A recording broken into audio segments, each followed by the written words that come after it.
Good morning, everyone. So, today we will continue the second chapter, population dynamics, and today we will talk about impact of overpopulation. First impact is congestion in the cities. As the population increases, we need more houses, we need more vehicles. All right. So whatever infrastructure we are having, it is overloaded. That is why the congestion in the city increases. Then increase in crime rates due to unemployment. If people are not getting proper employment, if they are not having any job, all right, to earn their livelihood, in that case, some of them may engage in crime. Breakdown of infrastructural facilities and uncontrolled rise in the number of people causes a socio-economic chaos and disequilibrium. That means there will be an imbalance in the society because there is a huge gap between their economic condition. Some of the people are earning, some of them are not earning. Some of them are rich, some of them are poor. So a chaos will be created. Because of that, people may be fighting. Okay, crime rate also will increase. All right. So that is because of overpopulation. Environmental pollution increases manifold times, be it water, air, land, or noise pollution. With increase in population, the rate of pollution also increases, whether it is water or air or land. Alright, every type of pollution will be there. Health and sanitation of the urban citizens suffer. Since manual labor becomes cheap and easily available, they stand the risk of being exploited by the more privileged strata of the society.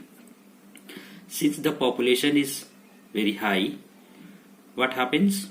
Like, I will give you an example. We need a labor. Okay, we are looking for a labor, and you will see that so many laborers are available. All right, and they are ready to work at even cheap rate. So how it happens? Because of very high population. Okay, so in that case there are chances that the people will be exploited. Understood? Because of overpopulation, a different type of class will be constructed in the society, like lower class, middle class, high class, and there will be conflict between them. They will fight with each other. Okay, and the upper class would try to exploit the lower class or the middle class. The middle class will try to exploit the lower class. So that kind of situation will be there. Two of the most sparsely populated developed countries in the world are Australia and Canada. Throughout the history of both the countries, the general view has been that they would benefit from higher population. Thus, Australia and Canada have welcomed significant number of immigrants. However, in recent years, with an uncertain economic climate, both the countries have been much more selective in terms of immigration. Although both countries are very large in size, they have large areas of inhospitable landscape. Now we can see two examples. Alright, two countries, Australia and Canada. Both the countries are underpopulated, sparsely populated. That means the population is very less as compared with their area. Okay, and the resources are available there. Okay, so what the countries have done, they have made a policy that they welcome immigrants. That means people from other countries. So people from other countries migrate to these countries and they work there and they help them in their development.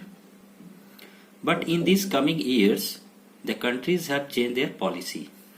Alright, they are not welcoming all the people. Okay, they need only skilled laborers. the people who can help them in the development. All right. And also you know that it is not like that anybody can go there and settle. Okay, so they have become selective. Now let us talk about impact of underpopulation. The first impact is dearth of manual labor. Second, underutilization of natural resources. Third, slow growth of the economy due to the lack of demand and supply. And fourth one is low standards of living. Now these are the effects of underpopulation. If the population is very less in a given area or a country, in that case that much manual labor will be not available because people are very less, or like less number of people are there. So the demand for labor will be very high, but less labor will be available. Second one is whatever natural resources that country is having, it will be not properly utilized. Third one is the growth of the economy. All right, since there will be a lack of demand and supply, like if they are manufacturing certain things in a high number, but the population is very less, so the demand of that thing will be very less. In that case, slow growth will be there. And fourth is low standards of living. Since all the natural resources are not properly utilized, in that case the standard of living of the people will be very low. Now let us talk about some of the factors which controls the population concentration. The distribution and density of population is influenced by a number of physical, economic and social factors. All these factors work in combination to affect the population of a place. Hence, it is difficult to isolate the effect of any one factor on the distribution of population. Now here we are discussing about some of the factors which actually controls the population concentration. Why a given country is having very high population, that is overpopulation. Why a given country is having very less population, that is underpopulation.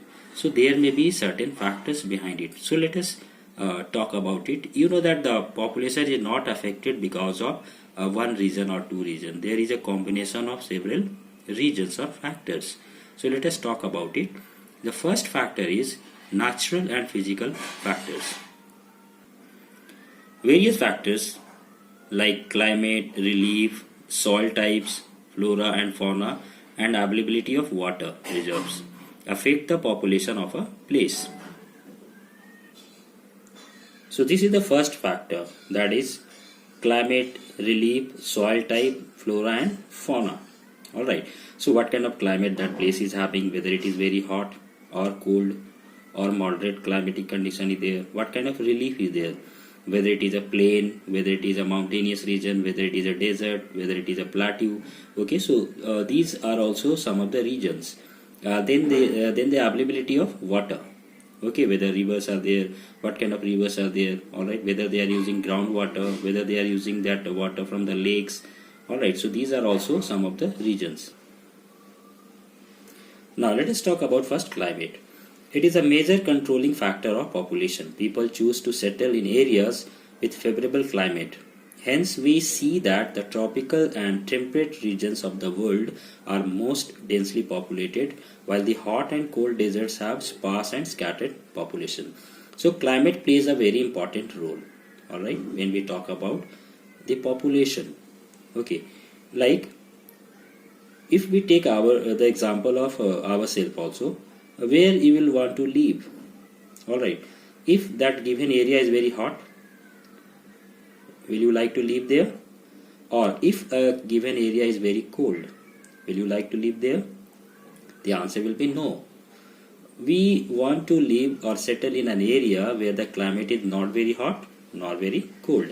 That is why tropical and temperate regions of the world are mostly densely populated, and the hot and cold deserts where the temperature is very high or very low, those areas are sparsely populated. The next factor is relief.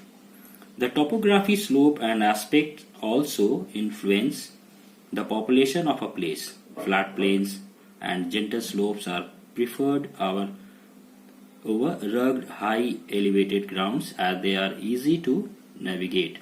Such places are also favorable for construction of factories and roads and for transportation. So relief plays a very important role. Relief. That means what kind of land surface we are having, whether it is a plain, whether it is a mountain, whether it is a plateau. Alright. So mostly people prefer to settle in an area which is gentle. Alright, that you can say that is a low lying area or a plain, or if there is slope, then it may be a very gentle slope. Got? Why? Because in flat plains, okay, agriculture is very easy. Construction of roads and factories also is very easy. That is why we prefer to settle in an area which is plain. The next factor is soil type. Soil also plays a very important role. Fertile soil boosts agriculture and other related activities. Hence, the density of population in these places is also high. As this type of soil supports intense agriculture, for example, the Bangladesh Delta and the Brahmaputra Basin, these regions have loamy and fertile soil. So, soil is also a very important region. Like people generally prefer to settle in an area where the soil is very fertile because it helps in the agriculture. Okay, you know that we need different type of crops to be grown, and for that we need very fertile soil. So one example is given here, like Bangladesh Delta, the deltaic region of Bangladesh. Okay, so that is a very fertile region, so it is very densely populated. In our own country, you know that the northern plains, starting from that Punjab and Haryana, some part of Rajasthan, all right, it continues up to Uttar Pradesh, Bihar, then up to Assam. So these areas are also very densely populated. Why these areas are very densely populated? The reason is fertile soil. The next factor is availability of water. Water is essential to all life forms. Water is important for drinking, washing, agriculture, navigation, etc. Hence, places near rivers and other water bodies are usually populated.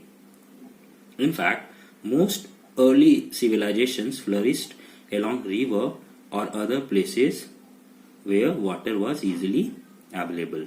So water is very important. You know that it is one of the most essential elements which is needed for life. So without water, life is not possible. So most of the civilizations, that is ancient civilizations, actually developed around a river, on the bank of a river, whether you talk about Indus Valley civilization, okay, or some other civilizations also, most of them developed on the bank of a river. Why? Because easy availability of water over there. So water is very essential for agriculture, for drinking, for washing, for every purpose, even for navigation. That means for moving from one place to another, for transportation. Alright, so that is why availability of water is a very important factor. In the next video, we will try to complete this chapter. Thank you.